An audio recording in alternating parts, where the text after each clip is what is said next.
The first time Jedediah Bancroft hung up his guns, he told himself it was forever, and he almost believed it. He had ridden into the town of Clearwater Crossing in the New Mexico Territory on a Tuesday afternoon in the spring of 1882, trailing dust and a reputation that had grown so large it had become its own burden. 12 years of bounty hunting, marshaling, and general frontier violence had carved deep lines into his face that had no business being there on a man of 34. His dark hair had gone silver at the temples, and his gray eyes had a habit of scanning every room, every hillside, every shadow, as though they expected trouble to arrive at any moment, because for 12 years it always had. He pinned the deed to a small cattle operation just outside of town to the wall of the general store as though daring the territory to take it from him. He bought seed. He bought lumber. He bought 24 head of longhorns and a mule named Godfrey who regarded him with the specific kind of suspicion that mules reserve for men who do not yet know what they are doing. He learned, slowly and badly, how to be a rancher, and for 8 months it worked. For 8 months, Jedediah Bancroft was just a man with dirty boots and calloused hands who was growing something instead of stopping things. He felt the tightness in his chest begin to ease. He slept a few nights without dreaming of gunfire. Then the Voss brothers arrived in Clearwater Crossing with 17 riders and a territorial land claim that had been doctored so expertly that only someone who knew what they were looking for would have recognized the forgery. The Voss brothers specialized in running good people off their land, and doing it with just enough legal paperwork that the law had a hard time touching them. They had been doing it for 4 years, moving east to west across New Mexico, and they were very good at it. The town did not have a marshal at the time.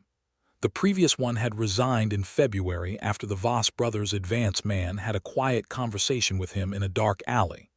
The citizens of Clearwater Crossing were decent, hardworking people, and decent hardworking people, when confronted with 17 armed men and a stack of doctored legal documents, tend to feel very alone. They came to Jedediah on a Wednesday evening.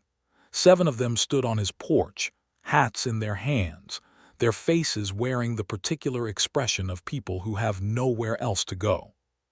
He recognized it because he had seen it in 100 towns across a dozen territories over more than a decade. He knew what it meant. It meant that whatever peace he had been building for himself was about to be interrupted. He said no. He said it clearly and without anger, and he meant it when he said it. He told them he was done with that kind of work. He told them his guns were packed away and he intended to keep them that way. He told them they needed to send to Santa Fe for a proper federal marshal and wait him out. They went away looking like he had struck them. He did not sleep that night. He lay in his narrow bed in the ranch house that still smelled of fresh-cut lumber and listened to the sound of the land around him, the cattle shifting in the pen, the mule being philosophical in the darkness, the wind moving through the grass. He thought about the 7 faces on his porch and the 14 or so faces they represented, families and children and people who had built things here. He thought about the Voss brothers, whom he knew by reputation and by the particular nastiness of their methods. He got up before dawn and found his guns where he had put them, wrapped in oilcloth at the bottom of a cedar chest. They were clean. He had kept them clean out of a habit so deep it was nearly unconscious. He strapped them on. He rode into town at sunrise. It took 3 days. He was not proud of how it went, but he was thorough. The Voss brothers left the territory. 2 of their riders chose to try their luck and found out that Jedediah's 8 months of ranching had not slowed his hands one bit. The rest rode north and did not come back. The federal marshal arrived 10 days later, looked over the situation, and told Jedediah he had done the territory a considerable service. Jedediah packed his guns away again. He felt something close to despair about it, a man who cannot stop being what he is no matter how hard he tries. But he kept ranching. He told himself the Voss situation was an exception, a singular event that did not represent a permanent condition. He told himself the territory would leave him alone now.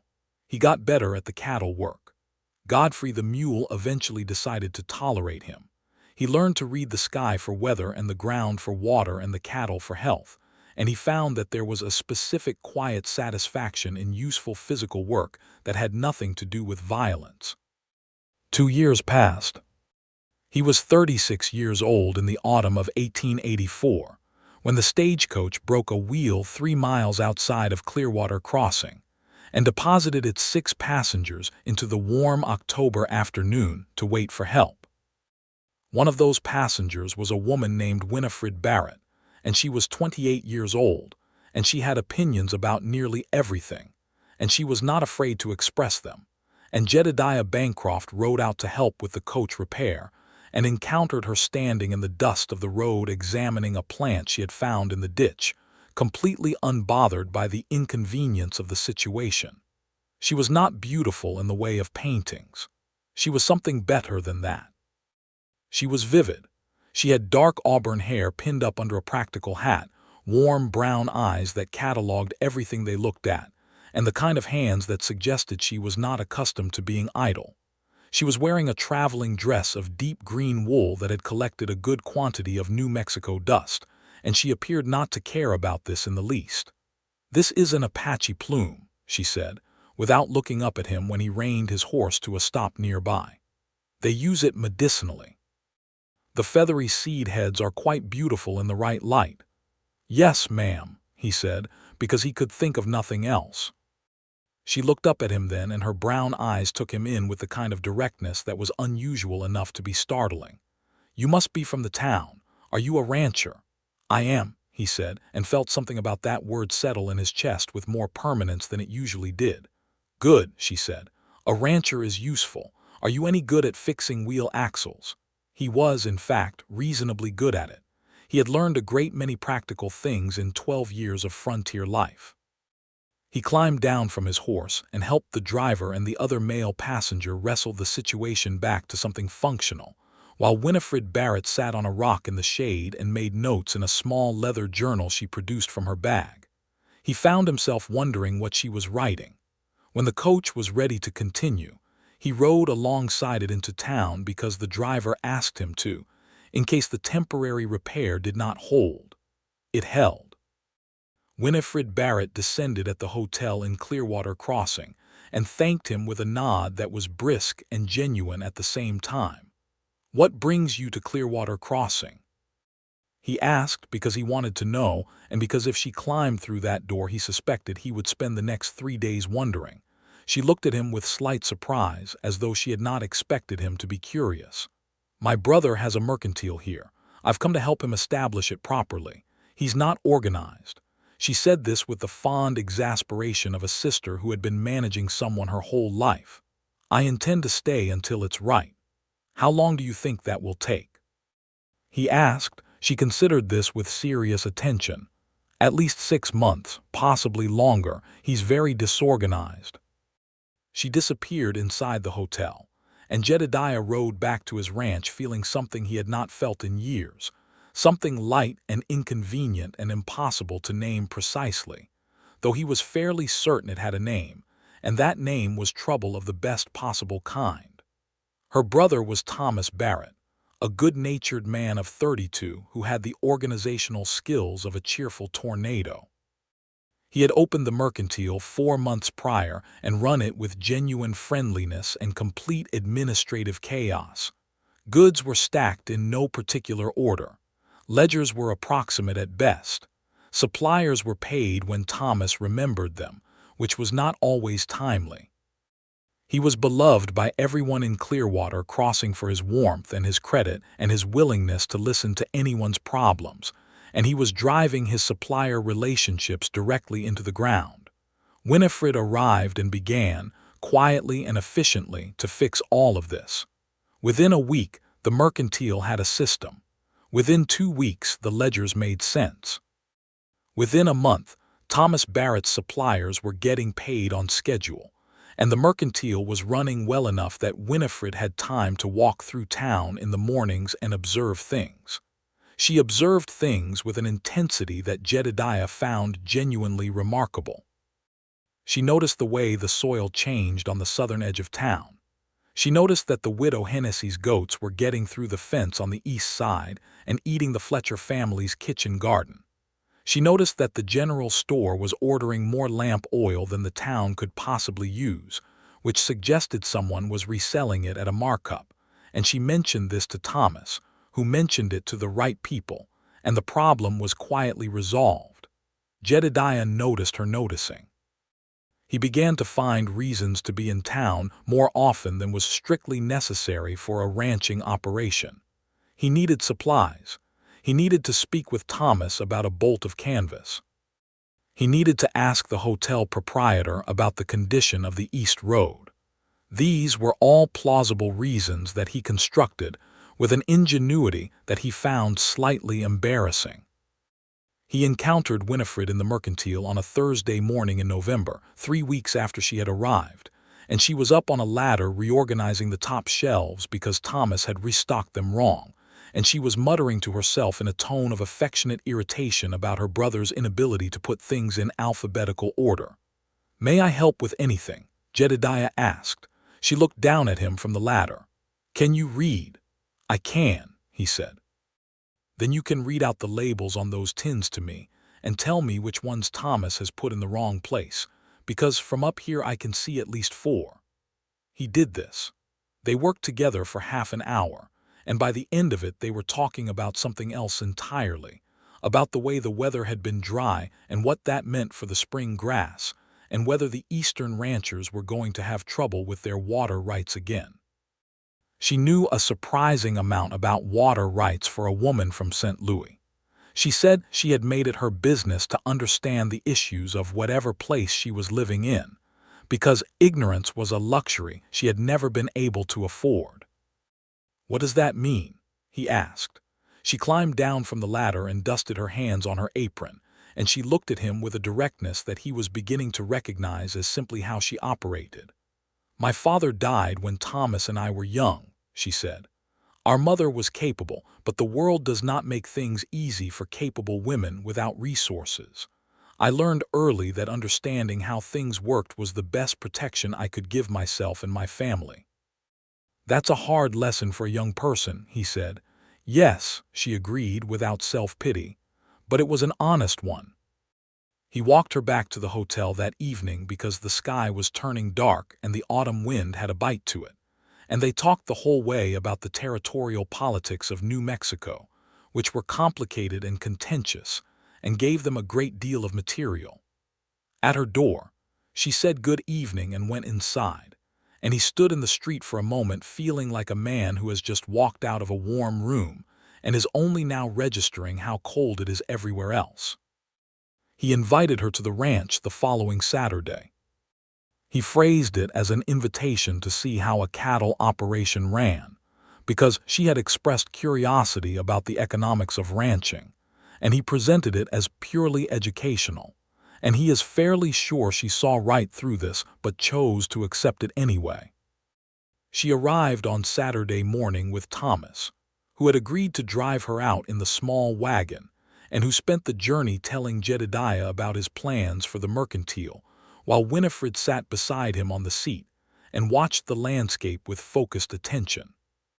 When she stepped down from the wagon, she looked at the ranch with the same cataloging gaze she applied to everything, taking in the barn, the house, the cattle pens, the small kitchen garden he had established against the south wall.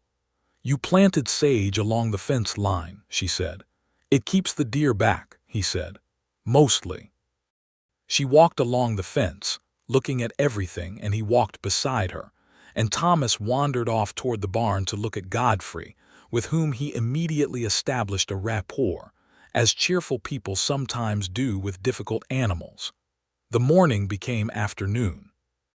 Thomas had brought food from the hotel kitchen, and they ate on the porch of the ranch house in the warm November sunlight, and Winifred asked Jedediah about the economics of ranching with genuine interest, not the polite kind but the real kind. She asked good questions. She listened to the answers and asked follow-up questions that demonstrated she had understood the first answers. He found himself telling her more than he had planned to, about the uncertainties of the cattle market, about the challenges of the water situation, about the difficulty of finding good ranch hands who would stay. And then she asked, in the same conversational tone, "Were you a lawman before this?" "A marshal or something similar." He was quiet for a moment. "Bounty hunter mostly," he said. "Some marshaling in the early years. I was done with it before I came here." She nodded as though this confirmed something she had already figured out. "You carry yourself like a man who knows where every person in a room is at all times," she said. "It's noticeable if you're paying attention." "Are you always paying attention?" he asked. "Yes," she said, without any self-consciousness about it. "I find it's the only way to understand anything." There was a long, comfortable silence between them, the kind that only exists between people who have moved past the initial performance of conversation and arrived somewhere more genuine. The sun was warm and the land stretched out in its October gold around them, and Godfrey could be heard making some kind of pronouncement to Thomas in the barn, and Jedediah thought that this was the most at peace he had felt in years. "I would like to come back," Winifred said, "if that's agreeable to you." "It's very agreeable to me," he said. She came back the following Saturday, and the one after that, and the one after that. By December they had established a rhythm, and the town had noticed it with the particular avid attention that small towns devote to the romantic situations of their residents. The hotel proprietress, Mrs. Calloway, mentioned to Winifred that Jedediah Bancroft was considered a solid and respectable man despite his history, which was her way of both approving and cautioning at the same time. Thomas told Jedediah, over a beer in the saloon, that his sister was the finest person he had ever known, and that anyone who made her unhappy would have to answer to him, which made Jedediah smile because Thomas was 5 feet 8 inches of good nature and posed no actual threat to anyone, but the sentiment was real and deserved to be taken seriously. "I have no intention of making her unhappy," Jedediah said. Thomas studied him for a moment with more shrewdness than he usually displayed. "No," he said, "I don't think you do." Christmas came to Clearwater Crossing with cold nights and wood smoke, and the particular warmth that small frontier communities generate for themselves in the winter months, everyone gathering together because the alternative is the dark and the cold and the loneliness of the open land. There was a dance on Christmas Eve at the Masonic Hall, the wooden floor cleared and the fiddlers tuned, and the whole town turning out in its best clothes. Jedediah danced badly. He told Winifred this before they started. "How badly?" she asked. "Considerably," he said. "I will take my chances," she said, and put her hand in his. "He danced badly." She laughed, not unkindly but with genuine delight, and guided him through the simpler steps with a patience and humor that made the whole thing feel like something he wanted to keep doing forever. By the third dance, he had improved slightly. By the fifth dance, he had stopped thinking about his feet and was thinking only about her hand in his and the way she looked when she was happy, which was like a room when someone has just lit all the lamps. He walked her back to the hotel that night in the cold, clear dark, and at the door he said, in a voice that came out steadier than he expected, "Winifred, I would like to court you properly, if you're willing. I know I'm older than you and I know my past is complicated and I understand if you want time to think about it." She considered him for a long, quiet moment. "You are 36, she said. "Yes." "I am 28, she said. "Yes." "I'm not interested in being cautious about things that are not actually dangerous," she said. "You are a good man with a complicated history. I have been watching you for 2 months and I have decided I like you considerably." "Yes, Jedediah. I will let you court me properly." He walked back to his horse feeling as though the cold air was warmer than it had any right to be. The courtship was real and deliberate and conducted with the seriousness that both of them brought to things that mattered. He brought her books when the supply wagon came through with them, because she had mentioned loving to read. She began, quietly and without making a production of it, to teach him better bookkeeping for the ranch, because she had seen his ledgers and they were, she said, a source of mild distress to her. He let her fix them. It felt like something more intimate than he could properly articulate, allowing someone to improve something important to you. They argued about territorial politics and agreed about water rights and disagreed about the efficacy of the territorial governor, and shared a belief that the land deserved better stewardship than it generally received. She told him about St. Louis and the boarding house where she and Thomas had grown up after their father died, and the years of careful work she had done as a bookkeeper for a dry goods firm, saving enough money to give Thomas the capital to start the mercantile. He told her about his years on the frontier in more detail than he had told anyone, because she asked the kind of questions that made it easy to be honest, and because he found he did not want to hide things from her. He told her about the Voss situation in February. He told her carefully and completely, not sparing any of the details that reflected badly on him because she deserved the complete truth. She listened without interrupting, and when he was done she was quiet for a long moment. "Do you regret handling it?" she asked. "No," he said honestly. "I regret that it needed handling. I regret that those families had no other recourse. I do not regret protecting them." "Then I don't regret it either," she said. He proposed in March, standing in the kitchen garden at the ranch where the first spring shoots were coming up through the soil. He had a ring that had belonged to his grandmother, a small turquoise set in silver that was very old and very plainly made and very beautiful in its plainness. He said what he felt, which was that she had become the most important person in his life in the space of 5 months, and that he could not imagine building the things he wanted to build without her beside him. She said yes with tears in her eyes that she seemed slightly surprised by, as though she had not expected to be so moved by something she had already decided.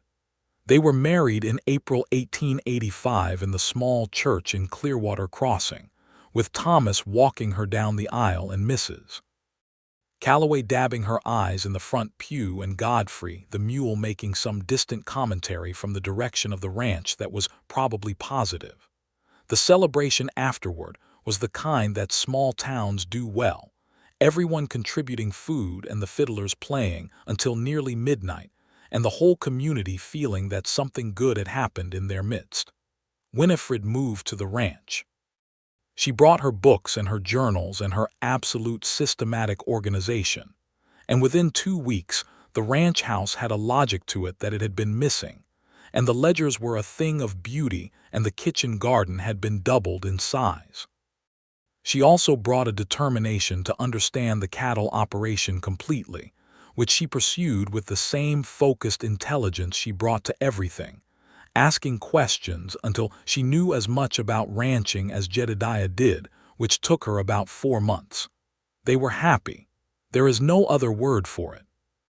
It was not always easy because the land was hard and the work was relentless, and there were seasons when the cattle market dipped and seasons when the water ran low and seasons when everything that could go wrong did go wrong simultaneously. But they faced it together, and that made it different from anything either of them had faced alone. Jedediah found that having someone who was genuinely interested in solving problems beside him changed the nature of the problems. Winifred found that the ranch, which she had understood theoretically, became something she loved practically. The smell of the land after rain, the sight of the cattle in the early morning light, the specific satisfaction of a system working as it was designed to work. Their first child was born in February 1886, a boy they named Samuel Thomas Bancroft, with Thomas Barrett's cheerful disposition and Jedediah's gray eyes, who arrived into the world hollering with a conviction that suggested he intended to make himself known. Winifred held him in the lamplight of their bedroom while the midwife cleaned up, and Jedediah sat beside her on the bed, not quite sure how his hands were supposed to be, and she looked at him with an expression he had never seen on her face before, something beyond even the happiness he had come to know as hers, something so layered and profound it made his chest ache. "You are going to be an excellent father," she said. "I intend to try very hard," he said, which made her smile. The territory continued to be the territory. New Mexico in the mid-1880s was a place in transition, the railroad having changed the dynamics of the cattle trade, The old ways of the open range running headlong into the new realities of fences and land claims, and corporate ranching interests moving in from the east. It was a complicated time and a complicated place, and Jedediah watched it all from the perspective of a man who had decided to be still in the middle of it. He remained still for nearly 4 years after the Voss situation. He was still when tensions rose between the large cattle operations and the small ranchers. He was still when there were disputes over water rights. He was still mostly, in the way that a man who has trained himself to be still can be still, meaning the stillness was always effortful and required constant maintenance. In the summer of 1886, Samuel was 5 months old and the territory was hot and dry, and a man named Caleb Marsh arrived in Clearwater Crossing. Marsh was not a Voss brother. He was something more sophisticated and therefore more dangerous. He was a land agent representing a consortium of Eastern investors, and he had arrived with a genuine legal mandate and a considerable amount of money, and he was buying land. This was not illegal. He was offering fair prices, which was unusual. The problem was what happened when people declined to sell. Jedediah was among those who declined. His ranch was not large, but it was well watered, with access to a spring that served not only his operation but the 2 smaller homesteads adjacent to his property. Without that water access, those homesteads could not survive. When Jedediah declined to sell the first time, Marsh was polite and said he understood. When 3 other ranchers in the area also declined, the politeness began to have an edge to it. Strange things began to happen. Fences were cut in the night.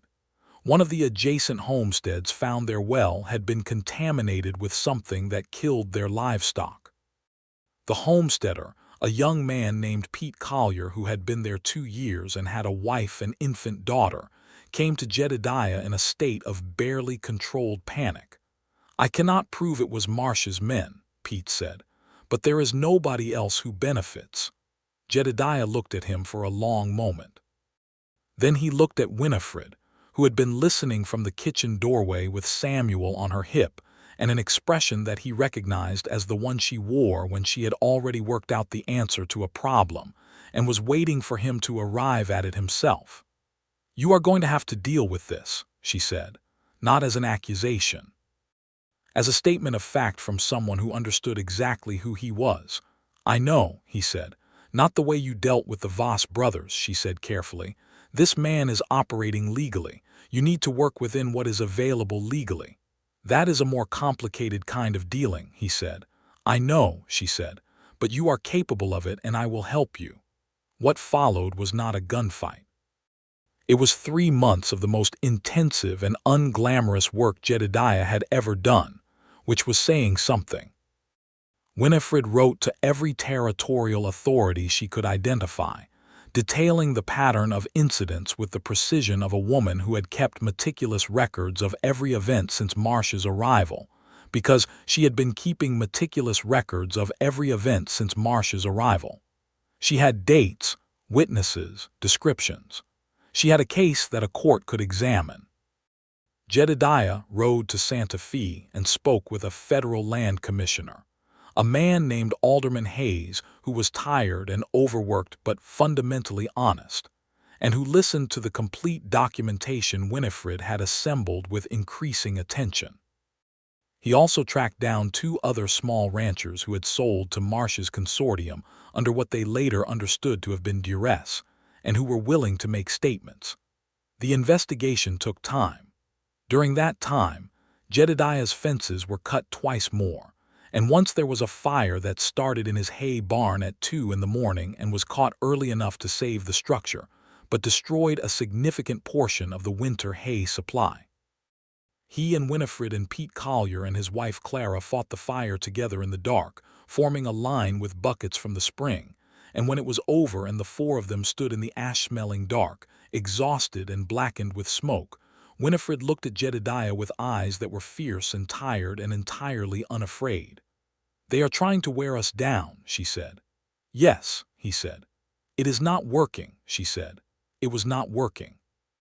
The commissioner's investigation concluded in October of 1886 and found sufficient evidence of coercion and property damage to void the land acquisition contracts and refer Marsh's activities to the territorial court. Marsh left New Mexico quietly, which was the thing about legally sophisticated wrongdoing. When the legal mechanisms turned against it, it had no defense but retreat. The small ranchers and homesteaders along Jedediah's section of the territory kept their land. Pete Collier rebuilt his well with help from his neighbors, which was organized by Winifred with her characteristic efficiency. The water rights were formally documented and registered with the territorial authority, which was something Winifred had insisted upon because she knew that problems like this had a tendency to recur. And Jedediah put his guns away again. This time he did not feel the same despair about it because this time he had not used them. He had fought with documents and testimony and a federal commissioner and his wife's extraordinary organizational mind, and it had worked, and the guns had stayed wrapped in their oilcloth in the cedar chest, and he thought, genuinely, that perhaps he had finally found a way to be the kind of man he wanted to be in the place he wanted to be.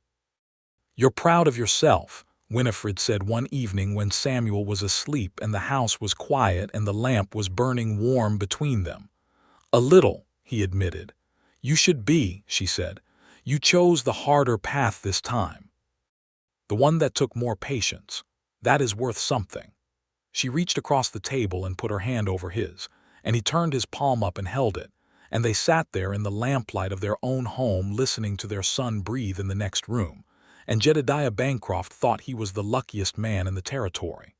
The years between 1886 and 1889 were the best years of his life. He was not foolish enough to think that statement was sentimental embellishment.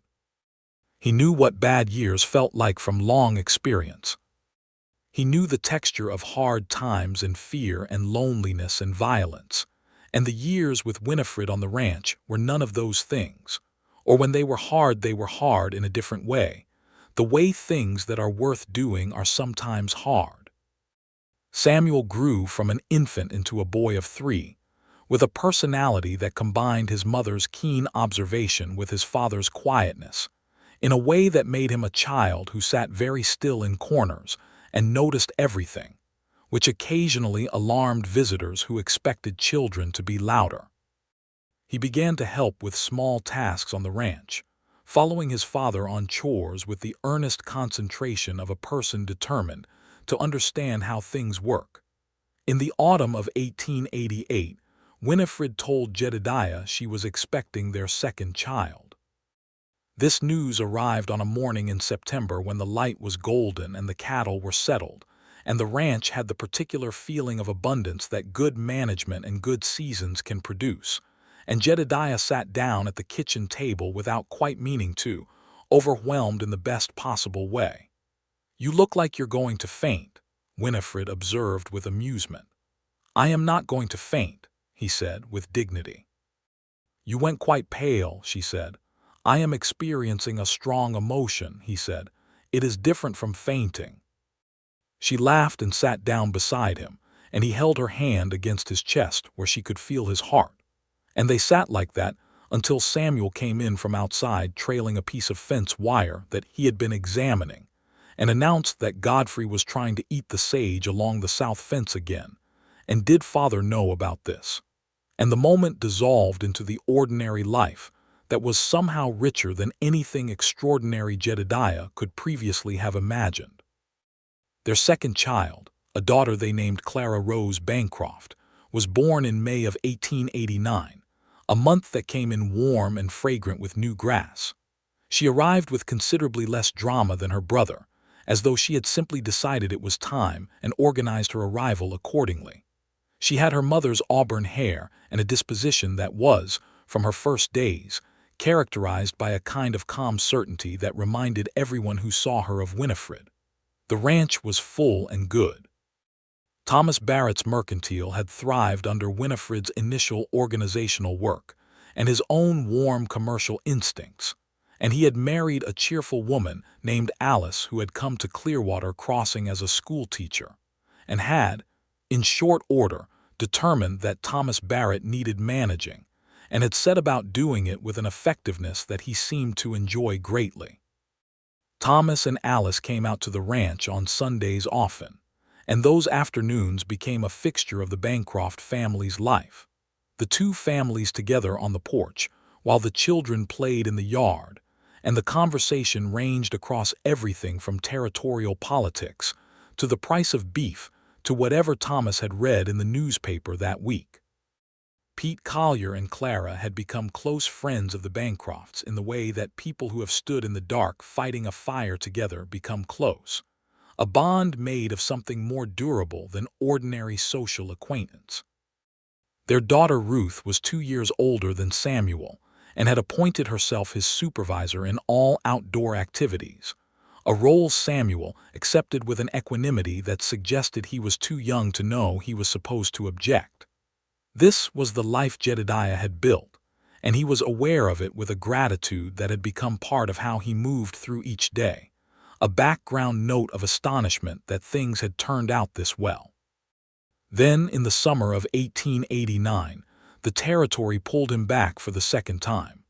It did not start with anything as clear as the Voss brothers or as explicable as Caleb Marsh.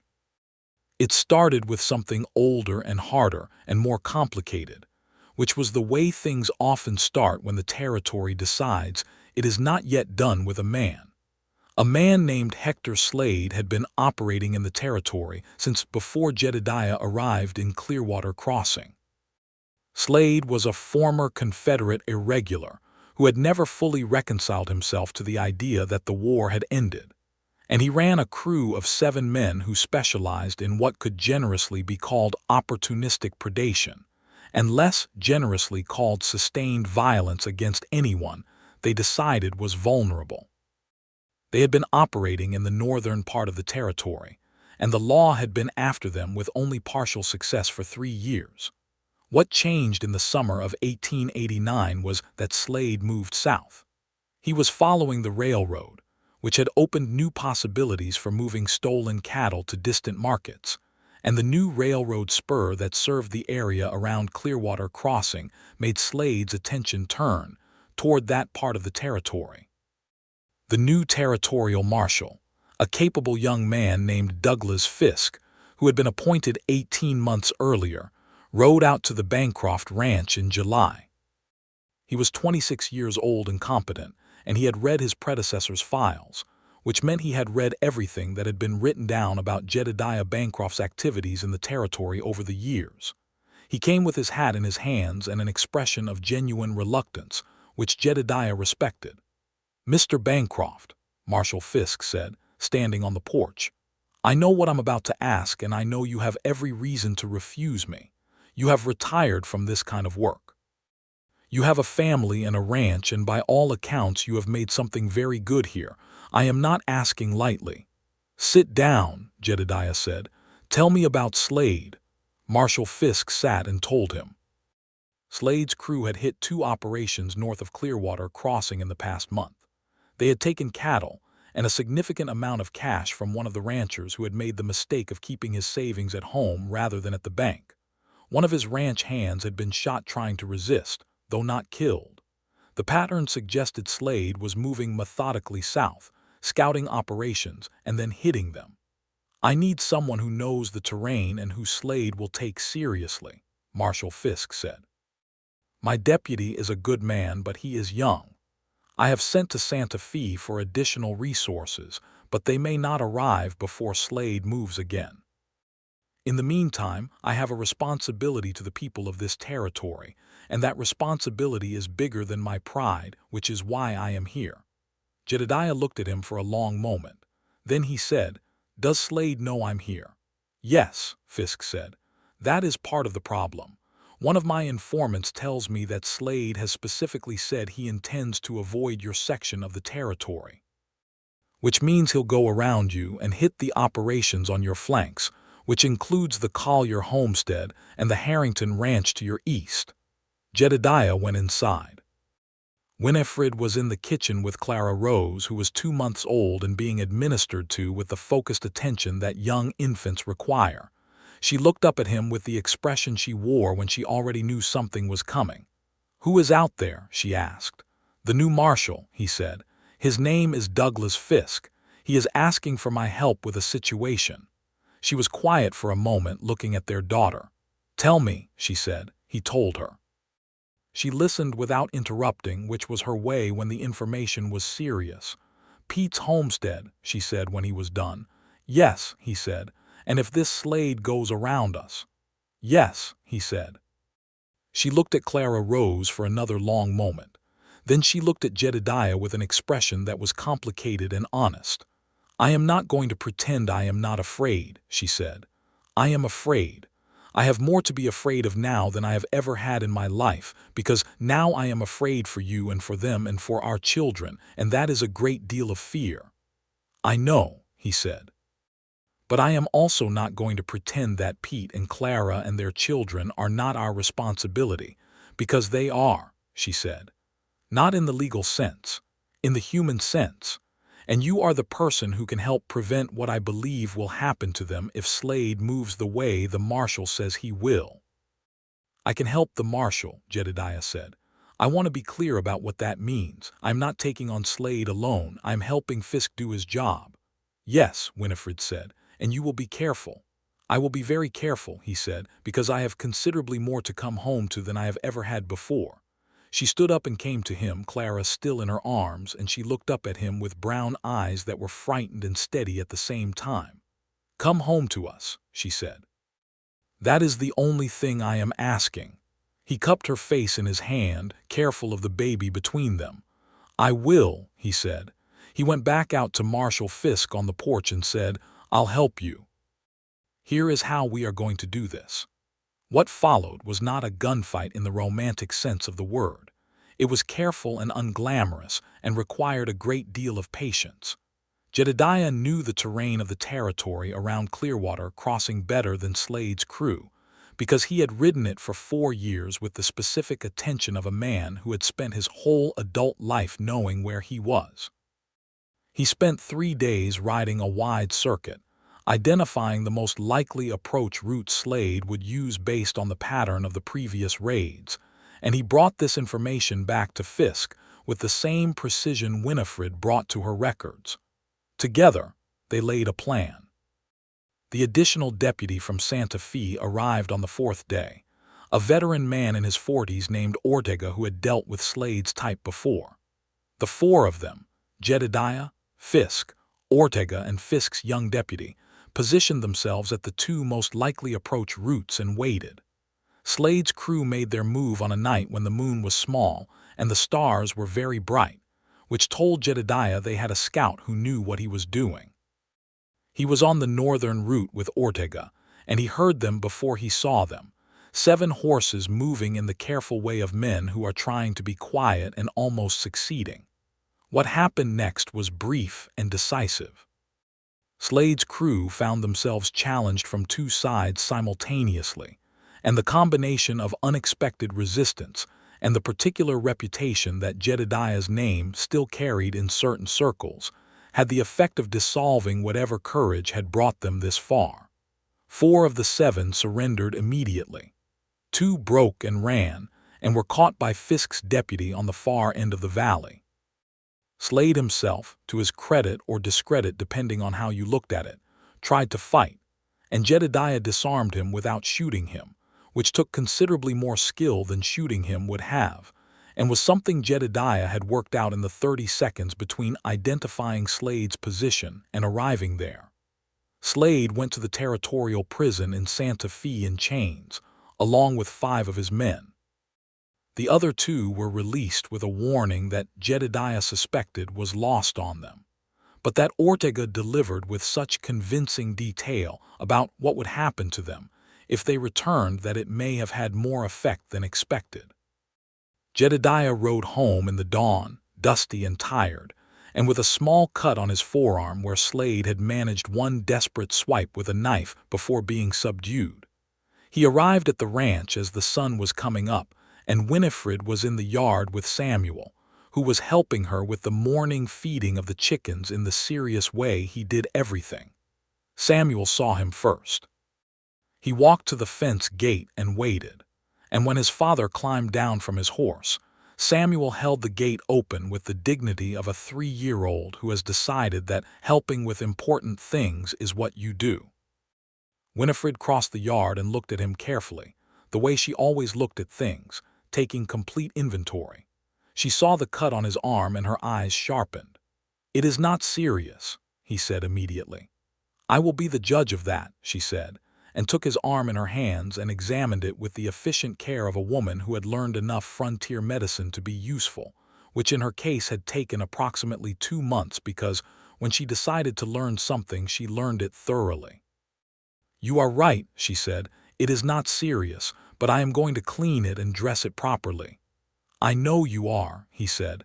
She looked up at him from the arm she was holding. Her eyes were full of things she was not saying yet, and he could read most of them because he had learned to read her in 4 years of living alongside her, which was the best education he had ever received. "Is it done?" she asked. "Yes," he said. "Slade and 5 of his men are in custody and headed to Santa Fe. The other 2 are gone, and I believe they'll stay gone."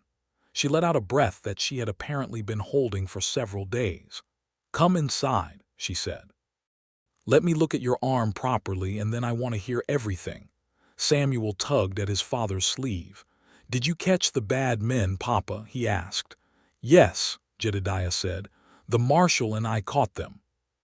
Samuel considered this with his characteristic seriousness. "Good," he said, and went back to the chickens, satisfied with this outcome.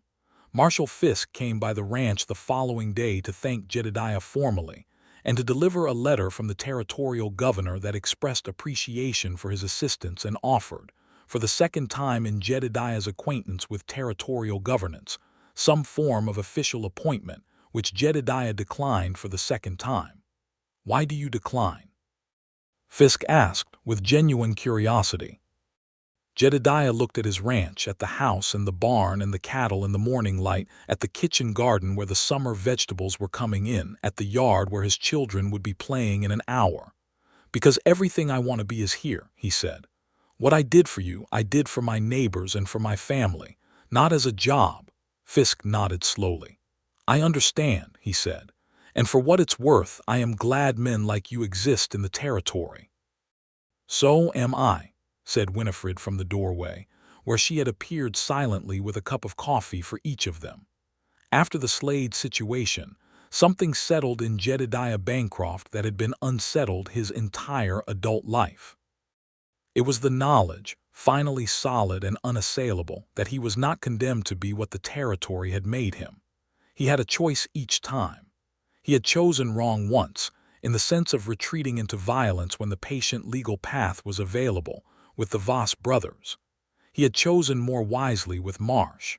He had chosen in partnership with the law with Slade, and no one had died who did not need to be stopped, and the people he cared about were safe.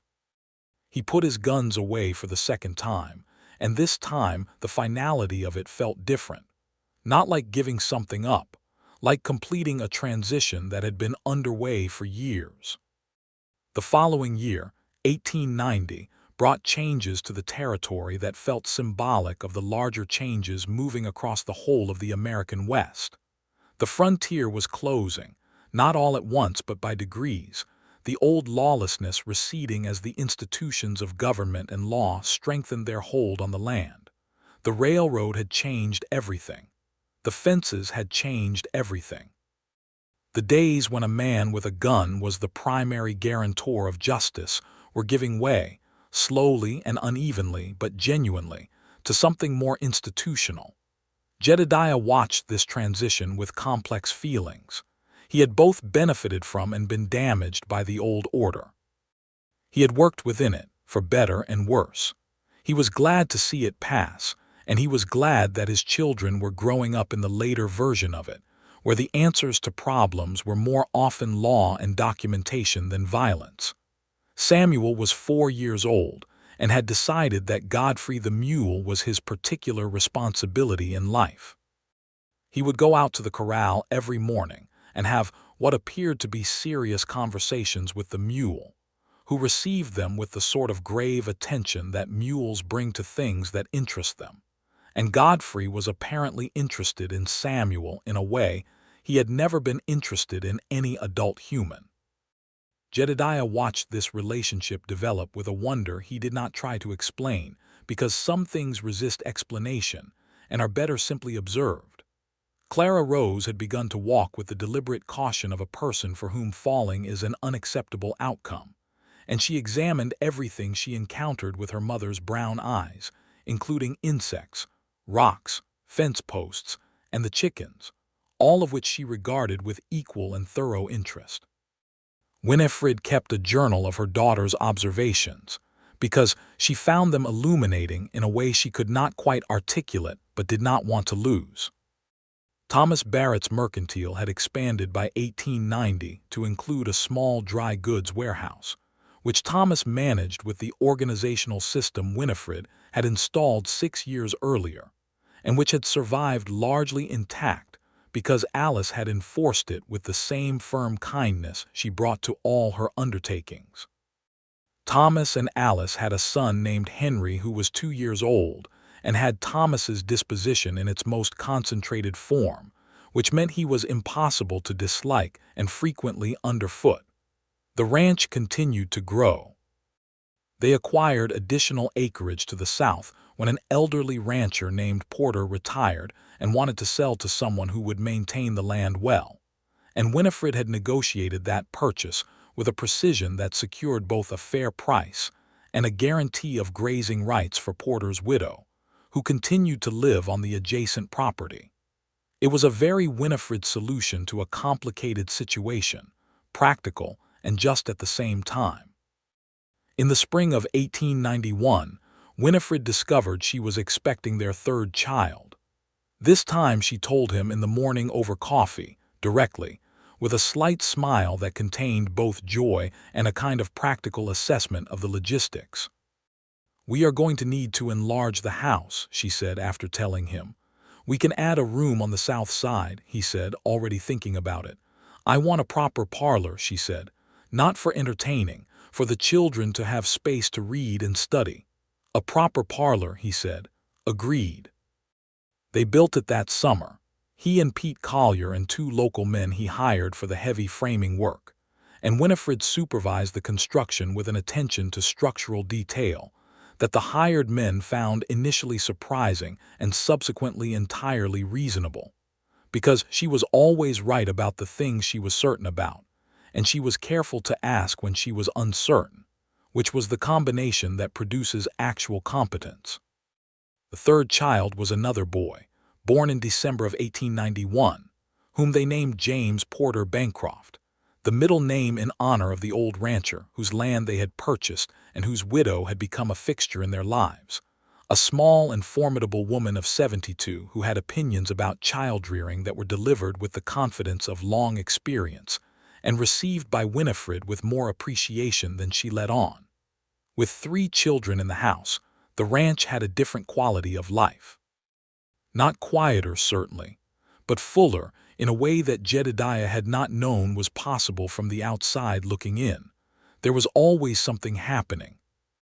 Samuel, who was 5 when James was born, took his role as older brother with complete seriousness, and Clara Rose, not to be outdone at 3, appointed herself James's primary supervisor and managed this role with an efficiency that was clearly inherited. The years moved through the early 1890s with the quality of good seasons, not without difficulty, but with enough abundance and stability that the difficulties remained in proportion. The cattle market had its fluctuations. The water rights had to be defended again through the territorial court in 1892, which Winifred handled herself with the documentation she had been keeping since 1886, and won handily. There was a hard winter in 1893 that killed a portion of the herd and required significant belt-tightening, and they got through it together without losing the essential good nature of the household, which was Winifred's particular achievement because she was the one who kept them from panic by showing clearly in the ledgers exactly what they had and what they needed, and what the path forward looked like. Marshal Fisk remained in Clearwater Crossing and became a friend of the family, in the way that people who have done something significant together sometimes become friends. He came to dinners at the ranch and played with the children and discussed territorial affairs with Jedediah on the porch in the evenings. And when he eventually married a woman from Albuquerque named Maria in 1893, the Bancrofts attended the wedding and Winifred and Maria became friends in their own right, which pleased both husbands considerably. The injustice that existed alongside all of this was something Jedediah and Winifred did not ignore, because they were not the kind of people who could look away from things they could see clearly. The Apache people who had lived in this territory long before any of the settlers arrived had been systematically dispossessed, and what remained of their sovereign territory was under constant political pressure. The small community of Mexican-American families who had been in New Mexico longer than the American government was frequently subject to land pressures and legal disadvantages that operated under the respectability of law while being fundamentally unjust. Winifred did not have the power to fix these large structural injustices. What she had was the ability to see them and to operate within her sphere with something like integrity. The Bancroft Ranch employed 2 men from the local Mexican-American community fairly and consistently, paying the same wages they would pay anyone, which was not universal practice, and which they did not make a production of, but which was simply how they ran things. She was among the founding members of the Clearwater Crossing Community Assistance Fund, which provided support without discrimination to any family in need, and she organized it in 1893 with the same organizational precision she brought to the mercantile and the ranch ledgers. Jedediah thought about the injustice in a different register, because he had seen it from the inside of the machinery that perpetuated it, having been part of enforcement operations over the years that had served the interests of some people better than others. He could not undo those years. He could conduct himself honestly in the present, and he did, and he taught his children to look at the world clearly and to treat people as individuals rather than as categories. In 1895, Samuel was 9 years old and had developed an interest in botany that was clearly traceable to a particular October afternoon 13 years earlier, when his mother had stepped off a stagecoach and begun examining an Apache plume in a roadside ditch. He kept his own journal of plants, with careful descriptions and drawings, and Mrs. Porter, the old rancher's widow, who turned out to have an extensive knowledge of the native plants of New Mexico, became his most important teacher on the subject. Clara Rose at 6 had decided she was going to be a lawyer. She had reached this conclusion after accompanying her mother to the territorial court, proceeding regarding water rights and watching Winifred present her case. She had come home and announced this decision at dinner, and the dinner table had received it with the gravity it deserved. James at 3 was engaged in a comprehensive investigation of everything within his reach, which was becoming an increasingly large area as he grew. He had his grandfather Barrett's curiosity about people and his grandmother Bancroft's stubbornness, or possibly it was the other way around, since Jedediah had never met his own mother's mother, but the combination was vigorous. The ranch by 1895 was a mature operation. The additional land they had acquired in 1890 was productive. The herd was healthy. The ledgers, which had never been approximate since the day Winifred arrived, showed a solid financial picture. They were not wealthy in any significant sense, but they were stable, and stability, Jedediah had learned, was not a small thing. Stability was the condition under which other good things became possible. He was 47 years old and Winifred was 41, and they had been married 10 years. He thought about this on their anniversary in April, riding back from checking the southern fence line, the land warm and green around him with the beginning of spring. 10 years. He had been married 10 years to a woman who had organized his ledgers and fought a water rights case, and taught him that the harder path was often the right one, and given him 3 children who were going to be more interesting and more capable than he had any right to expect, given his own rough beginnings. When he got back to the ranch house, she was in the kitchen with Clara Rose, teaching her to make bread, and Samuel was in the parlor with his plant journal, and James was asleep in the small chair by the window in the way that very young children fall asleep, completely and without apparent warning. The house smelled of bread and lamp oil, and the particular warm smell of a house that is full of people who belong in it. Winifred looked up when he came in, flour on her hands and her apron, her auburn hair escaping its pins in the way it always did by afternoon. 10 years today, he said.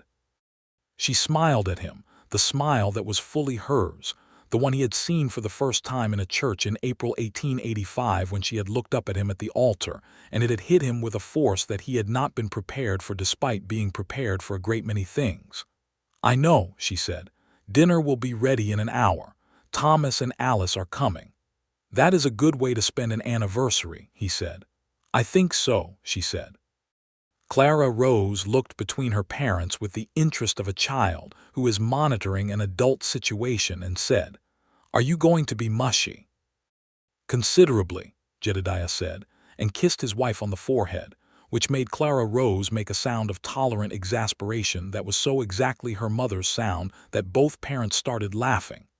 Thomas and Alice arrived with Henry, who was 7, and had declared his intention to work in the mercantile when he grew up because he liked knowing where things were. This declaration had been made in February and had not yet changed, which Thomas considered a good sign. Alice brought a cake that she had made with Mrs. Calloway's recipe, because Mrs. Calloway, now well into her 70s, had retired from the hotel and spent most of her time either visiting people or teaching them things they had not asked to learn, but generally found useful. They ate dinner on the long table that Jedediah had built the 2nd year they were married, when it became clear that 2 people was not the number the table needed to serve, and they talked about everything and nothing in the way of people who have been part of each other's lives long enough that conversation is easy. Thomas told a story about a supply order that had gone wrong in a way that was catastrophic at the time, and was now extremely funny. Alice described Henry's most recent educational achievement, which involved reading a full chapter of Tom Sawyer without stopping, which Henry confirmed by beginning to recount the plot in more detail than the table had requested. Samuel watched James fall asleep in his chair again, this time at the dinner table, and moved a cup of water away from the edge with the quiet efficiency of an oldest child who has become accustomed to managing potential disasters. After dinner, when the children were in bed and Thomas and Alice were getting ready to drive back to town, Jedediah and Winifred stood on the porch of their house in the warm April night. The sky was very clear, the kind of clear that only exists far from cities, the stars thick and bright above the dark land. "What are you thinking?" she asked. "I am thinking that I almost did not come to this place," he said. "I was going to go to Colorado. The ranch I bought here was almost not this ranch. The stagecoach you were on almost took the northern road instead of coming through Clearwater Crossing." "All the almost did nots," she said. "Yes," he said. "I can barely think about them." She leaned against his side and he put his arm around her shoulders, and they looked out at the land that was theirs, the dark shapes of the cattle in the near field, the lights of the barn left burning for the night hands, the outline of the hills against the starred sky. "I came off that stagecoach with a broken axle and a brother who could not organize a supply cabinet," she said. "And I found you examining me from horseback with the wariness of a man who was expecting something he was not sure he deserved." "I did not expect you," he said. "No," she agreed, "but you recognized me." He looked at her in the dark. "Yes," he said, "I did." She turned her face up to him, and he kissed her the way he had been kissing her for 10 years, with the full knowledge that this was not a small thing but the most important thing. And the night air smelled of sage and new grass and the particular clean smell of the New Mexico territory, which had tried to keep him busy for the whole of his adult life, and had ultimately given him this, which was more than he had ever known to ask for. The spring of 1896 brought a dry spell that worried everyone in the territory for 2 months, and then broke with good rains that brought the grass back in a surge of green that made the whole land look washed and new. Samuel, 10 years old, recorded the first plants to emerge after the rains in his journal with careful notes about color and timing. Mrs. Porter read his descriptions and told him he had the eye of a naturalist, which was the best compliment she had ever given anyone, and which Samuel repeated to his parents that evening at dinner with a quietness that did not hide his pride. Clara Rose, at 7, had begun accompanying her mother to the territorial court sessions whenever Winifred had business there, which was becoming more frequent as Winifred's reputation for careful documentation and reliable testimony had made her someone the community called upon.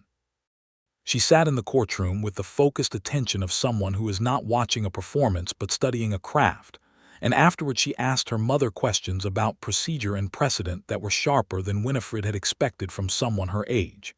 "She is going to be extraordinary," Winifred told Jedediah one evening after Clara Rose had asked 3 questions that had required Winifred to think carefully before answering. "She already is," Jedediah said. "Yes," Winifred agreed. "But I mean she is going to be extraordinary in ways that are going to require the world to make room for her, and I intend to ensure she knows how to insist on that." Jedediah looked at his wife with the admiration he felt for her regularly and expressed when it occurred to him, because he had decided early in their marriage that the feelings worth having were worth saying. "She has an excellent teacher in that regard," he said.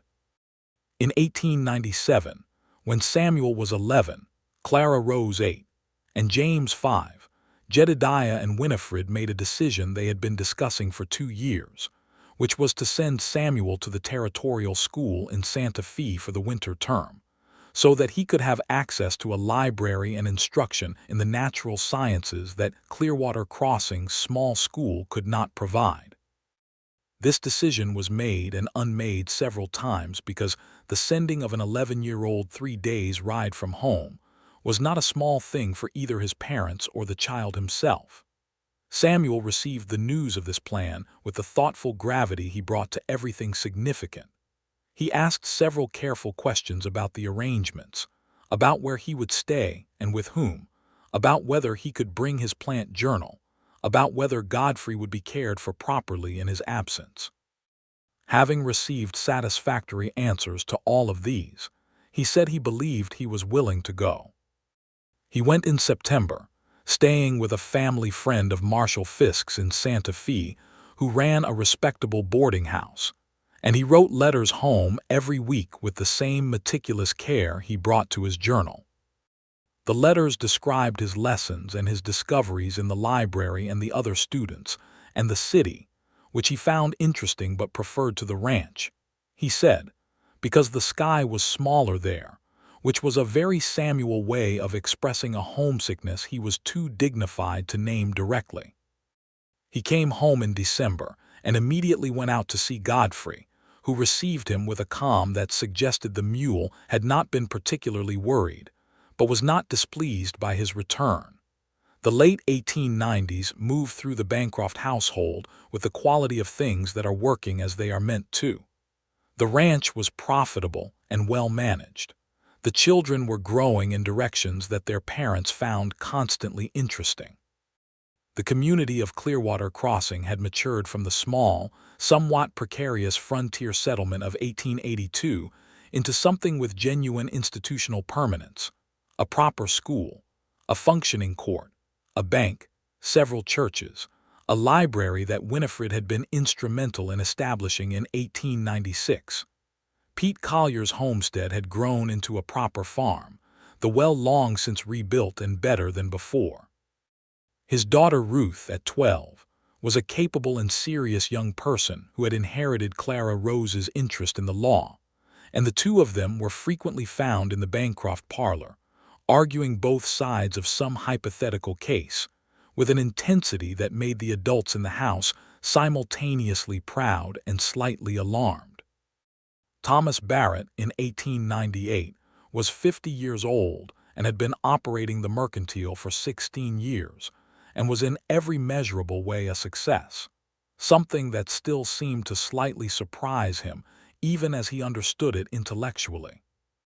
He had the kind of happiness that is built on genuine relationships with a community, and Clearwater Crossing regarded him with the warmth that communities reserve for people who have consistently shown up for them.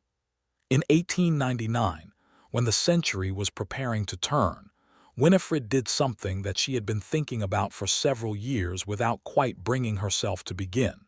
She began to write.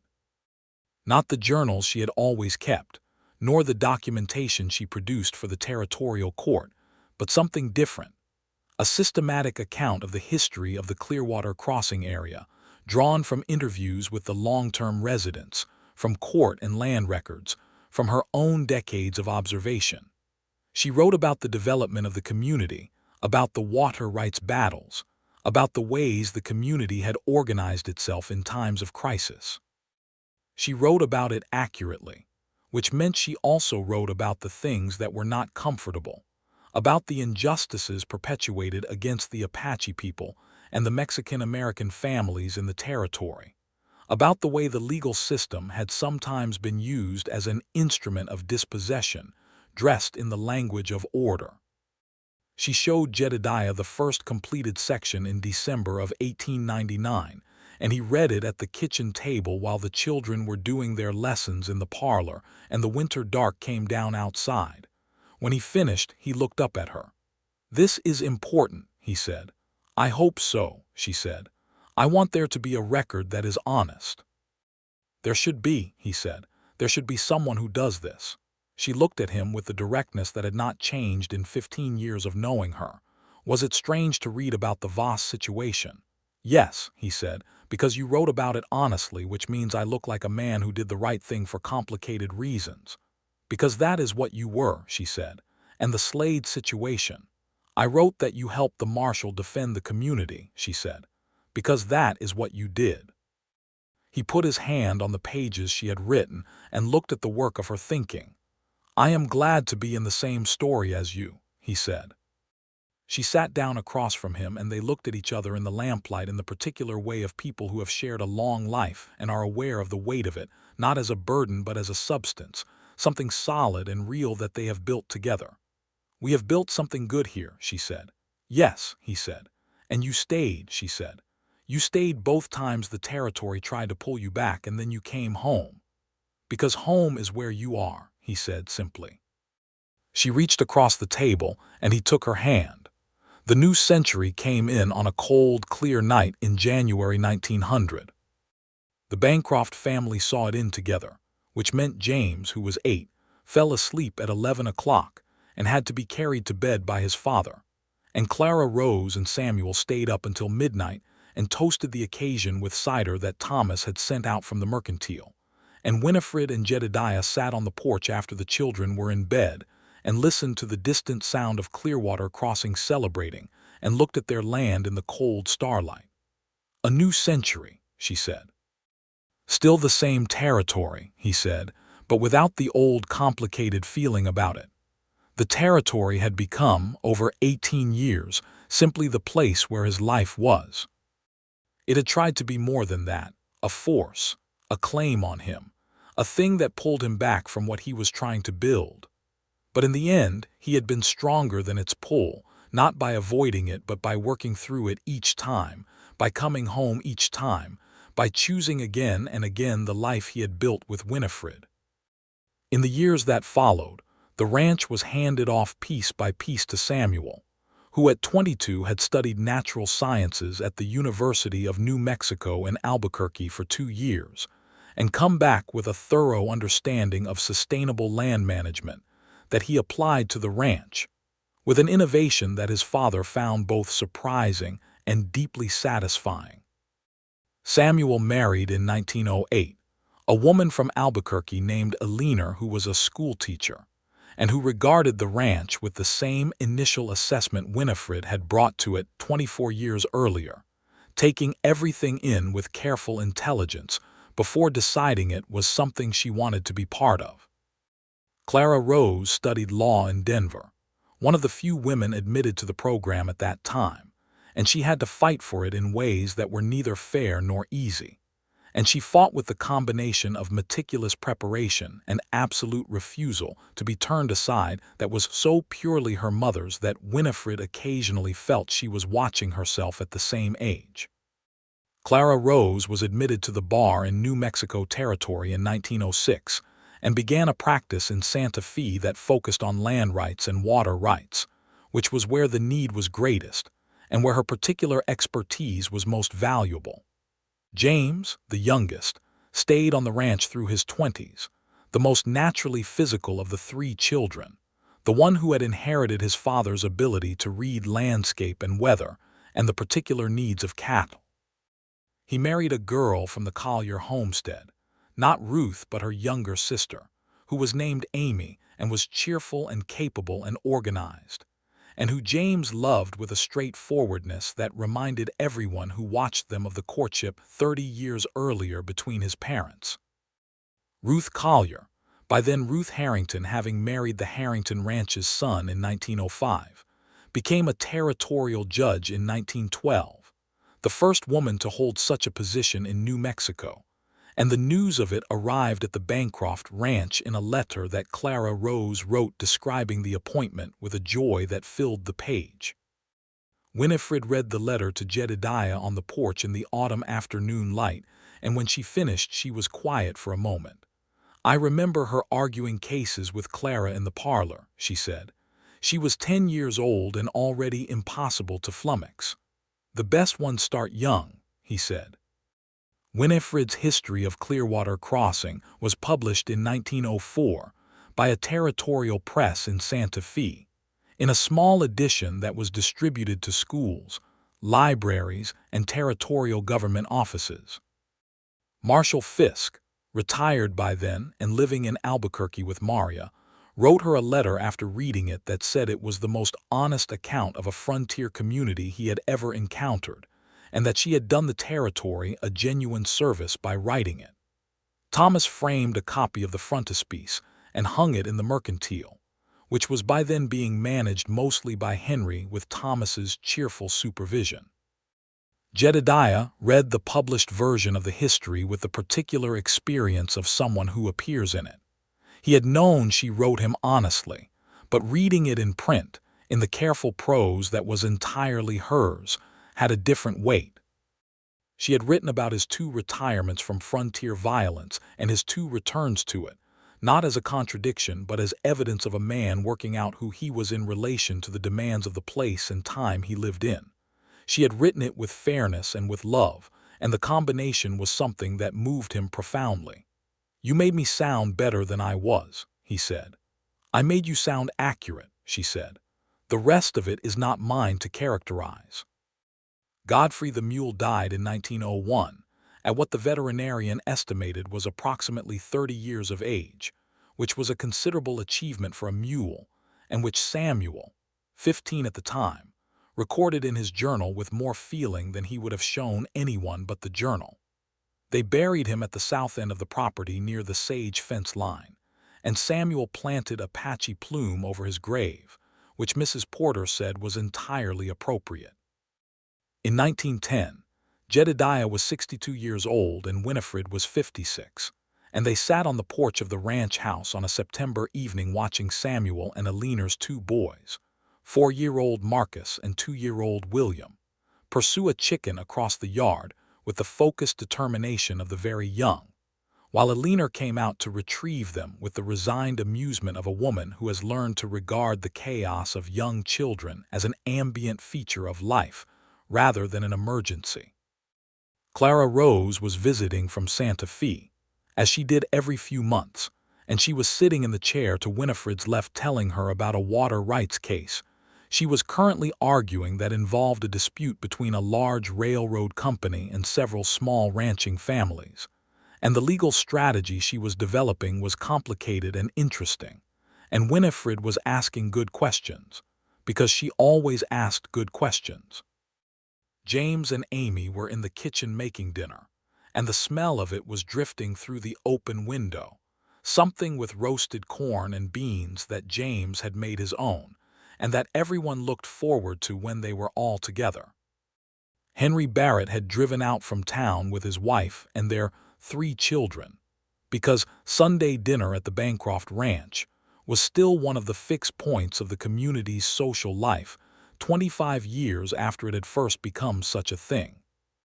Jedediah sat in his chair on the porch and looked at all of it, the children and the grandchildren and his wife beside him and his daughter's voice, making the specific sound of a keen legal mind working through a problem, and the smoke rising from the chimney of his kitchen, and the land around him in the amber September light, the land he had been trying to retire to for 28 years and had finally, fully, arrived in.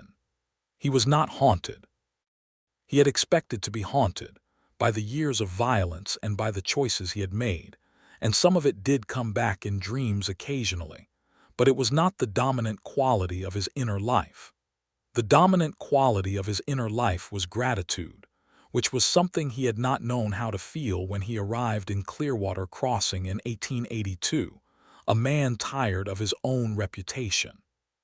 He reached over and took Winifred's hand where it rested on the arm of her chair, and she did not look away from Clara Rose's story, but she turned her hand and held his, and that simple gesture contained everything they were to each other, everything they had built and been through and chosen. Clara Rose saw the gesture and paused in her narrative and smiled. "What?" Winifred said. "Nothing," Clara Rose said in the tone of a woman who means the opposite. "I was just thinking that you are absolutely impossible to look at without feeling that everything is going to be all right." "That is a very sentimental thing to say," Winifred said with affectionate mockery.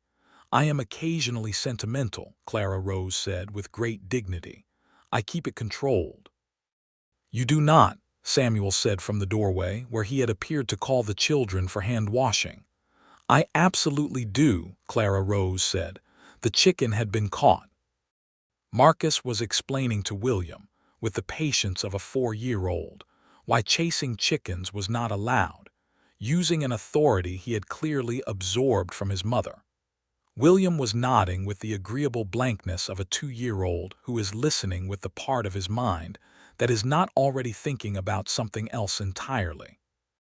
Eleanor brought them inside, and the sound of the ranch house shifted from the sounds of the yard to the sounds of dinner being assembled, all the voices and movements of a large family gathering around a table that had been built for exactly this. Jedediah and Winifred sat alone on the porch for a moment in the last light, the way they had sat on hundreds of evenings on this porch over the decades, through every season and weather and difficulty and joy that the territory had produced. "The territory never quite let you go," she said. "No," he said, "but I never quite let it go either." "Are you sorry?" she asked. He looked at her. "I would not change any of it," he said. "Not one piece of it. Not the Voss brothers or Marsh or Slade, or the broken axle on the stagecoach in October 1884. She looked at him, and the warmth in her expression was the same warmth he had been reading for 26 years, layered now with time and knowledge and the specific kind of love that grows instead of diminishing. "That broken axle was the best thing that ever happened to me," she said, "though I told Thomas at the time that it was his fault for booking the cheaper coach." "Was it?" Jedediah asked. "No," she said. "He booked the coach he could afford, and it had a weak axle and it broke in the perfect place, and you rode out to help." She squeezed his hand. "The territory pulled you back twice, Jedediah Bancroft, but the third thing it did was give you to me." "And me to you," he said. "Yes," she said, "both of those." The dinner bell rang, the actual bell that James had hung beside the kitchen door years ago, a practical solution to the problem of calling people in from across a working ranch. It rang with the cheerful authority of a household that knows what it is doing. They stood from their chairs together, the way they did everything now, and went inside to their family. The ranch endured. The Bancroft name became part of the permanent record of that part of New Mexico, not as the name of a gunfighter, though that story was told too in the territorial histories, but as the name of people who had built something lasting in a place that demanded both toughness and tenderness, and who had managed, improbably and genuinely, to provide both. Winifred Barrett Bancroft lived to see her grandchildren grow, to see Clara Rose argue and win a case before the New Mexico State Supreme Court when New Mexico achieved statehood in 1912, to see Samuel's work on sustainable land management cited in agricultural journals published as far away as Philadelphia, to see James and Amy's children grow into the next generation of people shaped by the particular character of a piece of New Mexico land. Jedediah Bancroft, who had retired twice and been pulled back twice, and then retired for the final time into the greatest adventure of his life, said often in his later years that the territory had never really released him. But he said it without complaint. The territory had made him, in the end, a husband and a father and a neighbor, and a man who planted sage along fence lines and read ledgers by lamplight, and watched his wife's mind work with a wonder that did not diminish with familiarity. On the last night of a warm October in 1917, 69 years old, sitting on the same porch he had sat on for 33 years with the woman who had become the whole of his domestic world, Jedediah Bancroft looked out at the land in the fall dark and felt the old familiar scan of his eyes across the darkness, checking the perimeter, assessing the shadows. And then, as it always did now, the scan settled and stopped, because everything was where it should be, and the night was quiet. And beside him was Winifred, and they were home. "The land is beautiful tonight," she said. "It always has been," he said. She looked at him with those brown eyes that had not stopped seeing everything they looked at in all the years he had known her.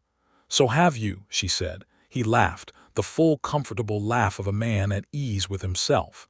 "You are being charitable." "I am being accurate," she said. "It is a completely different thing." He put his arm around her and she leaned into his side, and they sat there in the October dark listening to the land they had built their lives on. The cattle settled in the near fields, the new generation of working horses quiet in the rebuilt barn, the lights in the windows of the house behind them where the next generation was doing its evening work, and everything. For this man who had ridden through the frontier with his reputation and his guns and his determined and ultimately successful attempt to put all of that behind him, was exactly and precisely as it should be. The territory had pulled him back twice. He had come home every time, and home, finally and forever, was this.